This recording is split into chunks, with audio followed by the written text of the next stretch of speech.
Papasukin natin tong kalsada na to. And sa loob niyan, yung Muslim community mga idol kung saan tayo magpo-food trip.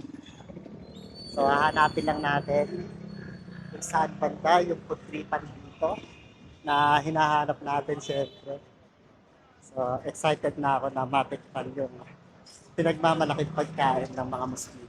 Dito na tayo ngayon sa may Golden Mosque ng Quiapo. Nakikita natin yung kanilang simbahan mga idol. At dito tayo iikot para tikman yung isa sa pinagmamalaki na pagkain ng mga kapatid natin na Muslim. Kaya let's go! Samahan niyo ako mga idol. Dinikitan na ang sticker natin mga idol. Alright, so ito yung isa sa mga hinahanap natin dito sa Quiapo. Ito yung pastil na isa sa mga number one na kinakain ng mga kapatid nating Muslim dito sa Quiapo. Alright, so buksan natin to mga idol. So ito yung laman nung pastil nila mga idol. So nabili natin siya dito sa halagang 15 pesos lang no mga idol. So ngayon titikman natin yung lasa ng pastil na luto ng mga kapatid nating Muslim. Tikman na natin tong pastil. So kung makikita nyo siya, no? So isang rice na merong, ayan, yung pastil sa ibabaw. So konting chicken yung nasa ibabaw niya. So ayan yung isa sa mga kinakain dito ng mga kapatid natin. Pwede na. Pamatid buto mga idol.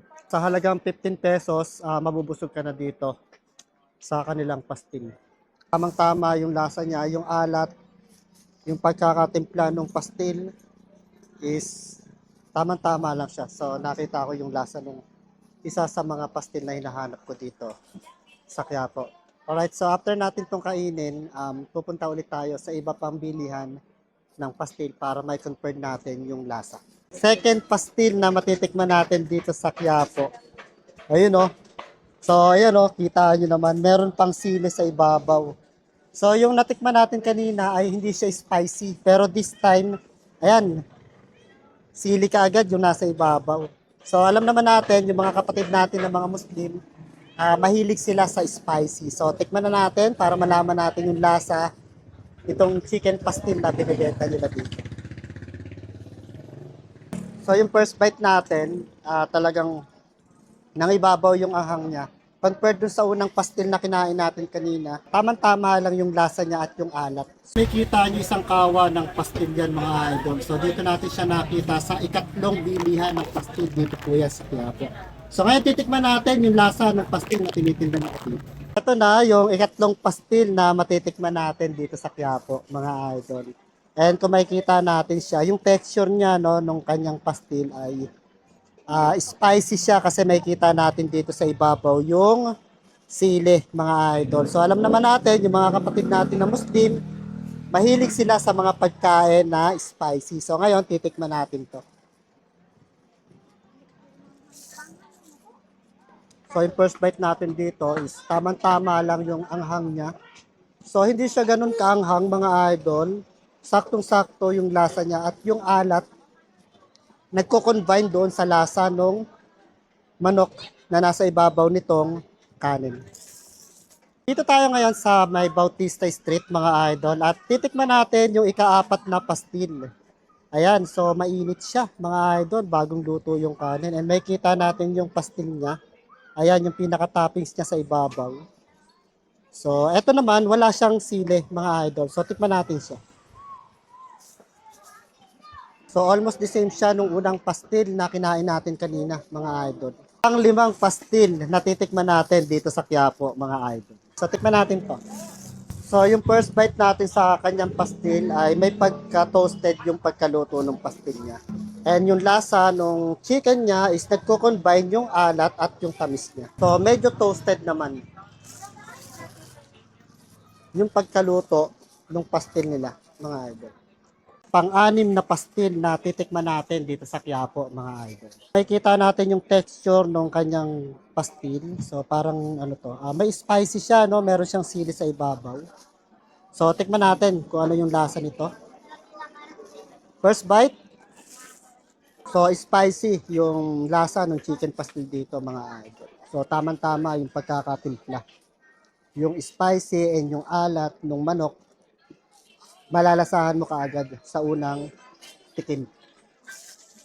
Pang-pitong pastil na titikman natin dito sa Quiapo. Nakikita natin kasi si nanay na nagbabalot nung napadaan tayo dito.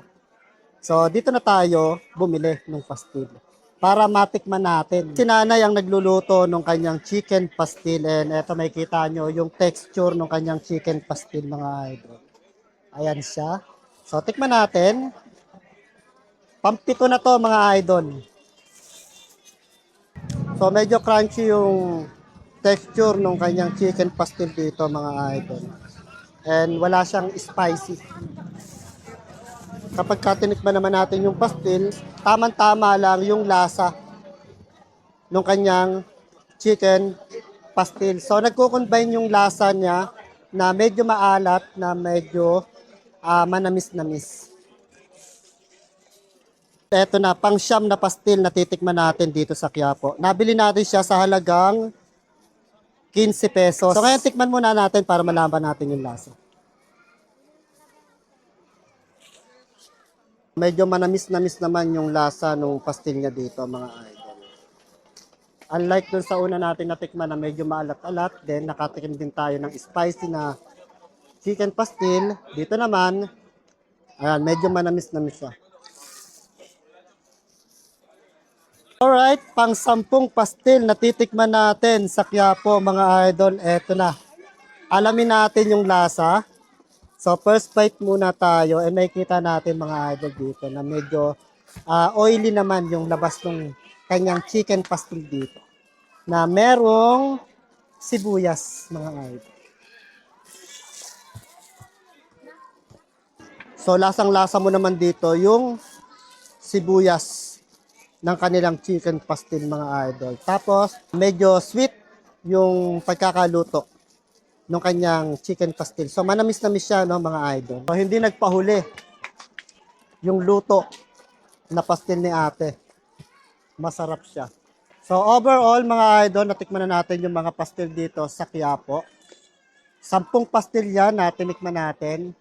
So, halos pare-parehas naman yung lasa ng pastil nila, no? So, nagkakaiba lang siya dahil yung ibang pastil na natikman natin is spicy.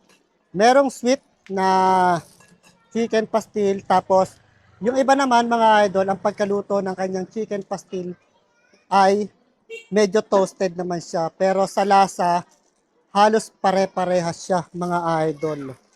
So, masarap yung pastil nila dito sa Quiapo. And kung naghahanap kayo ng budget meal, dito na yon sigurado.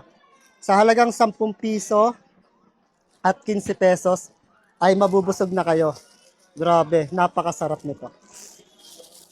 Simula yung pastil sa ano yan, sa Maguindanao. Maraming tawag dyan. Pastil, pastir, pater.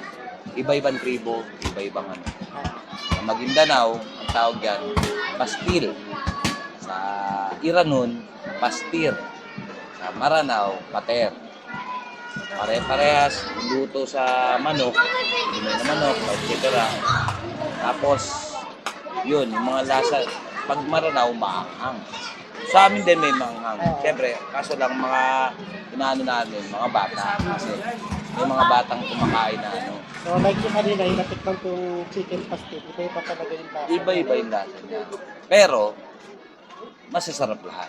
Mga idol, sa ayan, natikman na natin yung iba't ibang luto ng chicken pastil dito sa may Quiapo, Manila, mga idol. So, masasabi ko lang ay all goods, masarap. So, kahit ibang-iba yung pagkakaluto ng pastil, ay masasabi natin talaga na very affordable yung price niya at magugustuhan nyo yung lasa niya. Alright, so bakit nga ba natin tinikman yung iba't ibang klase ng pastil dito sa Quiapo, mga idol? Dahil dadalhin natin yan sa Bulacan. Kaya abangan nyo ang pagbubukas ng chicken pastil ni Idol.